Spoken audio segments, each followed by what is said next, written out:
জগন্নাথ বিশ্ববিদ্যালয় ক্যাম্পাসে সব ধরনের রাজনীতি বাতিল করা হয়েছে। মঙ্গলবার সমসাময়িক পরিস্থিতিতে বিভাগীয় চেয়ারম্যান, ছাত্র উপদেষ্টা এবং ডিনদের সাথে মতবিনিময় সভায় এ ঘোষণা দেন ট্রেজারার অধ্যাপক ডক্টর মোহাম্মদ হুমায়ুন কবির চৌধুরী। ৫ দফা দাবির অন্যতম সিদ্ধান্তে খুশি শিক্ষার্থীরাও। মঙ্গলবার দুপুরে বিশ্ববিদ্যালয়ের উপাচার্যের সভাকক্ষে ট্রেজারার অনুষদের ডিন বিভাগের চেয়ারম্যানদের সাথে আলোচনায় বসেন বৈষম্য বিরোধী ছাত্র আন্দোলনের সমন্বয়করা। আন্দোলনে শিক্ষকদের নীরব ভূমিকাকে প্রশ্নবিদ্ধ করে ৫ দফা দাবিতে ২৪ ঘন্টার আলটিমেটাম দেন তারা। সবশেষ ২৩ নিয়োগ সহ সকল দলীয় নিয়োগ বাতিল, ক্যাম্পাসের ফটকের সামনে লেগুনা ও বাস স্ট্যান্ড উচ্ছেদ সহ অন্যতম দাবি ছিল ক্যাম্পাসের সকল ধরনের রাজনীতি বন্ধ ঘোষণা।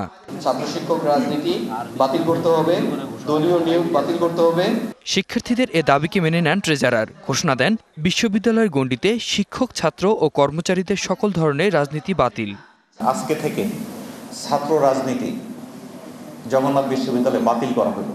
পরবর্তীতে যে ফোরামে অ্যাপ্রুভ হইতে হবে সেই ফোরামে অ্যাপ্রুভ হওয়া বা যা কিছু হোক সেটা করব আমরা, যা যা করতে হয় সেটা করব। শিক্ষক, কর্মকর্তা, কর্মচারীদের রাজনীতি আজকে থেকে জগন্নাথ বিশ্ববিদ্যালয়ে বাতিল করা হবে। রাজনীতি বন্ধের এই সিদ্ধান্তে আনন্দিত শিক্ষার্থীরাও।